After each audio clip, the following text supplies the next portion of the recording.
A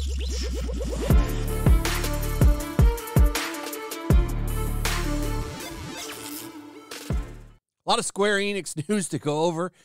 This is kind of a follow-up video to the one I put out yesterday talking about Square Enix and their desire to be more multi-platform.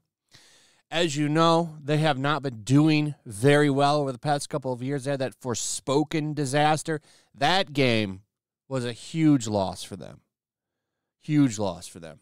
And should have been the last time they ever worked with Sweet Baby again, you would think. And I don't think they're going to work with a company like that again. And we're going to get into that. There's a lot of layoffs coming. I think they're going to clean out some of the rot. And that would be a good thing. So, as you know, they lost some money on their Final Fantasy outings recently. Final Fantasy 16 didn't do that well. Even though they tried to walk that back and say that it did do well, I don't know if I believe them there. You kind of see the same thing with Final Fantasy VII Rebirth. That did not meet expectations. And that's an easy thing to answer as to why they didn't. It's because of the fact that the thing is only available on PlayStation. Final Fantasy Remake had the benefit of being available on PS4, 5, and Steam. So I think once they get that game on Steam and maybe even Xbox, they might make some of their money back. But as it stands, they're not doing very good. They said that they got a 70% drop in net revenue. 70% drop in net revenue. This caused, when they announced this caused their stock to drop over 15% within 30 minutes of the market opening over in Japan. So, you know, they're having a tough time. They say that they lost $248 million. That's a huge loss. Huge loss. It's nice to be able to see this. You can actually see how much a company loses. You know what I'm saying? Lastly, Square Enix also confirmed a massive 38.8 billion yen, which is 248 million in America. Due to their shift in game development, which led to unannounced games being canceled and written off as a whole loss. Despite the extraordinary loss from canceled projects, Square's share value previously rose due to investors expecting to see the company post a net profit. The recent news, however, showed they still posted a massive net loss, and thus share prices plummeted today. Now, this isn't it. There's more than this. They've announced that they're going to focus on quality versus quantity and focus on developing fun titles, which I would love to see. You know what I'd like to see more of from them are these like 2D old school RPGs that they've kind of been putting out on Switch, and they're out on other systems too, but I like playing them on Switch because they feel at home there.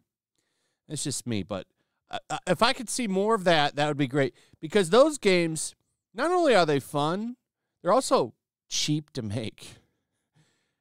You know, like it's cheaper to make a game in 2D pixel graphics than it is in, you know, full-on 3D.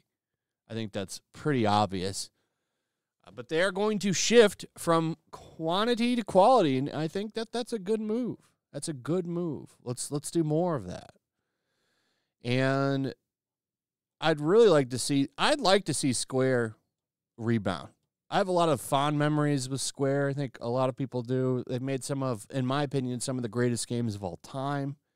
I'd like to see them get back to basics. That would be great.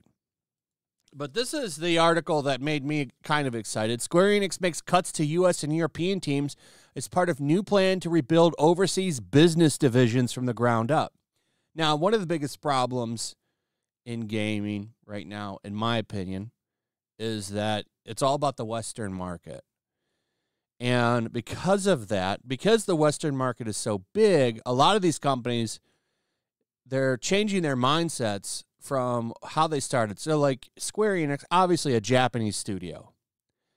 You know, I like them thinking Japanese first. That's where their best games came from, that mindset. But a lot of these companies are thinking Western first now. And because of that, you know, they've brought in all this rot. How do we make better Western games? So it brings in all the activists, all the SJWs, and they've infested everybody's localization teams. That's why localization is such shit, because they're all activists. You know, so when they talk about rebuilding their overseas business divisions from the ground up, that to me says there's going to be some big changes coming to the way they do shit over here in the West. And they're going to make major staffing cuts to overseas teams. Good. Get rid of all of them. Bring in people, vet their social medias, make sure that they don't have pronouns on their shit. You know, get all of them out of there. Make sure they're not big activists. I mean, you'll be able to find out real quick because these people can't help but tell themselves on their social media accounts where they sit there and talk about that bullshit all day. At the time of their financial reports publication, the studio behind the Kingdom Hearts franchise did not provide any details as to just what their overseas rebuilding process would entail. However, according to two Square Enix employees who spoke to Video Game Chronicles, an internal meeting later the same day would see company president reveal, I don't want to brutalize his name, reveal that said process would include a round of layoffs, I'm thinking of the hockey playoffs, for their U.S. and European offices. According to the employees, while they didn't specify just how many individuals would be affected by these staffing cuts, he did confirm that people working in publishing, IT, and Square Enix's collective indie game division would be predominantly affected. So a lot of cuts, a lot of firings, a lot of rearranging. I think that this is what the entire industry is going to have to go through. And I believe that it's going to. There is big problems in the video game industry right now, and a lot of that comes from 2021. You know, they all thought that this was going to, and I don't know why, thought that all of that, you know, everyone's staying home right now, so they're going to decide to stay home forever and play video games forever. Of course, there was a giant boom in the video game industry when everybody was stuck at home during the pandemic, during the coof. And I still can't say the other word because YouTube slaps labels on videos and it kills it in the algorithm, which is stupid. Why can't we talk about this shit now? I'm not even talking about it in itself. I'm talking about the effects of it on the industry.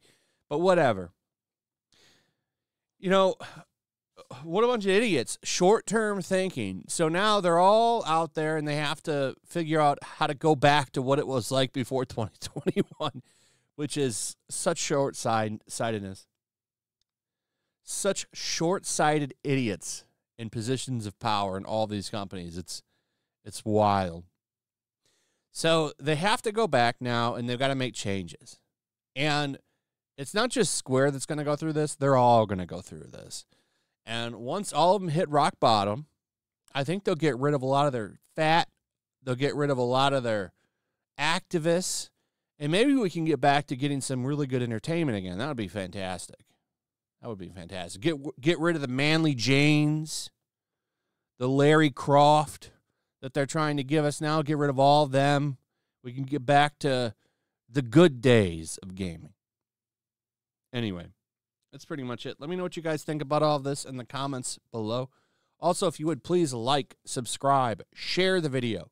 Make sure you're still subscribed. Hit that notification bell, and I will see you on the next one. Peace. Make sure to check out my locals. There's a link in the description. It's a fun community that I'm trying to build over here.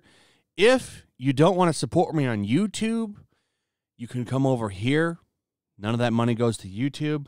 You also can just come over here for free. But if you are a supporter over here, I do plan on doing an extra live stream once a month and throwing links to the supporters so you can actually come on and have a supporter live stream with me. Also, it's a good place to catch all of my content. You don't have to worry about notifications like YouTube. They'll definitely work over here. So come check out my locals.